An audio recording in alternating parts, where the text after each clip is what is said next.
Hi అండి. Welcome back to Shri Vaishnavi channel. ఈరోజు నేను తక్కువ ఖర్చుతోని ఎక్కువగా వచ్చే గులాబీ గుత్తులు ఎలా చేసుకోవాలో ఈ వీడియోలో చూపిస్తాను. ఇవి చాలా ఈజీ అండి, సింపుల్గా చేసుకోవచ్చు, క్రంచీగా వస్తాయి. ఇవి ఎప్పుడైనా చేసుకోవచ్చండి. ఫెస్టివల్స్కి చేసుకోవచ్చు, ఇంకా స్కూల్స్కి పిల్లలకి స్నాక్గా కూడా రెడీ చేసి పెట్టుకుంటే అప్పుడప్పుడు స్కూల్కి కూడా పెట్టవచ్చు. ఇవైతే మా పిల్లలకి బాగా నచ్చాయండి. అమెరికాలో కూడా కొన్ని ప్లేసెస్లోని అమెరికన్స్ కూడా అమ్ముతున్నారు. లాస్ట్ టైం మేము ఒక వెజిటేబుల్ మార్కెట్కి వెళ్తే అక్కడ ఇవి కూడా అమ్ముతున్నారండి. ఇంకా గులాబీ పువ్వులు చేసుకోవడానికి ఏమేమి కావాలో చూసేద్దామా. 1 కప్పు బియ్యం పిండి, 1 కప్పు మైదా పిండి, 1 కప్పు షుగర్ అండి. నేను ఇక్కడ బ్రౌన్ షుగర్ యూస్ చేస్తున్నాను, బెల్లం కూడా యూస్ చేసుకోవచ్చు. మైదా పిండి వద్దు అనుకుంటే గోధుమ పిండి కూడా యూస్ చేయొచ్చండి. బ్రౌన్ షుగరు బెల్లము యూస్ చేస్తే గులాబీ పువ్వులు కొంచెం బ్రౌన్ కలర్లో వస్తాయండి. లేదు మాకు లైట్ గోల్డ్ కలర్లోనే రావాలి అనుకుంటే వైట్ షుగర్ యూస్ చేయండి. ఇప్పుడు ఒక బౌల్లోని మనము ముందుగా రెడీ చేసి పెట్టుకున్న బియ్యం పిండి, గోధుమ పిండి, పంచదార వేసి కలుపుకోవాలండి. ఇంకొకటి, ఇక్కడ నేను బ్రౌన్ షుగర్ యూస్ చేయడం వల్ల కప్పు తీసుకున్నానండి షుగర్ని. అలాగా కాకుండా మీకు కొంచెం తక్కువ షుగర్ కావాలి, తక్కువ స్వీట్నెస్ కావాలి అంటే ఇంకొంచెం తగ్గించి వేయవచ్చు. వైట్ షుగర్ అయినా తగ్గించవచ్చు. ఇప్పుడు 3 వేసి కలుపుకొని కొంచెం కొంచెం వాటర్ యాడ్ చేసుకుంటూ కలుపుకోవాలండి, వీడియోలో చూపిస్తున్నట్టు. ఎక్కువ వాటర్ వేసేస్తే ఏమవుతుందంటే పంచదార కరుగుతుంది కదా, తర్వాత ఇంకా ఎక్కువ పల్చగా అయిపోతుంది. అందుకని కొంచెం కొంచెం వాటర్ వేసుకుంటూ కలుపుకోవాలి. చిటికెడు సాల్ట్ కూడా వేయాలండి, వీడియో క్లిప్ మిస్ అయింది. చూడండి, వీడియోలో చూపిస్తున్నట్టు ఇలా కలుపుకొని మూత పెట్టి 4 అవర్స్ పక్కన పెట్టుకోవాలి. మధ్య మధ్యలో 2-3 టైమ్స్ కలిపితే ఉండలు లేకుండా ఉంటాయి.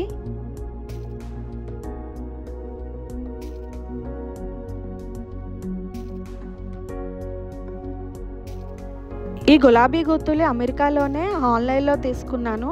ఫస్ట్ ఇది తీసుకున్నాను, ఒక్కటే ఉంది, ఇవి వేస్తుంటే ఎక్కువ టైం పట్టేస్తుంది అని చెప్పి మళ్ళీ ఈ సెట్ తీసుకున్నానండి. ఈ సెట్లో 5 ఉన్నాయి. 4 అవర్స్ తర్వాత పిండిలోని కొంచెం యాలకుల పొడి వేసుకోవాలండి. స్మెల్ బాగుంటుంది, టేస్ట్ కూడా బాగుంటుంది. ఇప్పుడు మళ్ళీ ఒకసారి కలుపుకోవాలి. చూడండి, ముందుగా కలుపుకున్న పిండి మనం పంచదార కూడా కరగడం వలన కొంచెం లూజ్గా అయింది కదా. అదేవిధంగా కొంచెం గట్టిగా ఉంటే కొంచెం వాటర్ను కూడా యాడ్ చేసుకోవచ్చు. ఇప్పుడే చూడండి, కలుపుకున్న పిండి వీడియోలో చూపిస్తున్నట్టు ఉండాలి. మరీ పల్చగా ఉండకూడదు, మరీ తిక్కుగా కూడా ఉండకూడదు. పిండి పల్చగా ఉంటే పువ్వులు విరిగిపోతాయండి, అదే తిక్కుగా ఉంటే సరిగ్గా వేగవు.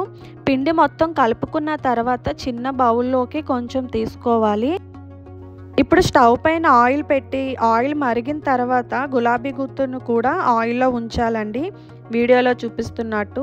ఇప్పుడు ఈ గుత్తి కొంచెం వేడైన తర్వాత పిండిలోని ఇలాగా ముంచాలి. ఈ గుత్తి మొత్తం కూడా పిండిలోని మునగకూడదు, అలా మునిగితే మళ్ళీ మనము తీసేటప్పుడు కొంచెం కష్టం అవుతుంది. స్టార్టింగ్లోని గులాబీ పువ్వులు రావడం కొంచెం కష్టం అవుతుందండి, కానీ అలాగ ఒక 5 మినిట్స్కి ఈజీ అవుతుంది. వీడియోలో చూపిస్తున్నట్టు నైఫ్తో కానీ అట్లపులతో కానీ ఇలాగ గుత్తు నుండి పువ్వుని వేరు చేసుకోవాలి. ఆయిల్ మరీ హైలో పెట్టుకోకూడదండి, ఎందుకంటే ఇవి కొంచెం పల్చగా ఉంటాయి కదా, పువ్వులు త్వరగా మాడిపోతాయి. తక్కువ క్వాంటిటీ అయితే ఒక్కరు చేసేసుకోవచ్చండి. కొంచెం ఎక్కువగా చేయాలి అనుకుంటే 2 కంపల్సరీగా ఉండాలి స్టవ్ దగ్గర. ఎందుకంటే ఒకరు ముంచి వేసేటప్పుడు ఒకరు తిప్పడానికి అలాగా యూజ్ ఉంటుంది, ఒకరే వేయడం కష్టంగా ఉంటుంది. చూడండి, ఇలాగ కొంచెం లైట్ బ్రౌన్ కలర్లో ఉన్నప్పుడే తీసుకోవాలి, ఎందుకంటే కొంచెం ఆ వేడికి తర్వాత కొంచెం కలర్ కూడా మారుతుంది. అందుకని డీప్ ఫ్రై చేసుకోవడానికి కళాయి కూడా కొంచెం వెడల్పుగా ఉంటే బాగుంటుంది. గులాబీ గుత్తుని ఆయిల్లో వేడి అవ్వకుండా పిండిలో డిప్ చేస్తే కొంచెం పిండి ఆ గులాబీ గుత్తుకు అంటుకొని మళ్ళీ పిండిలోనే పడిపోతుందండి.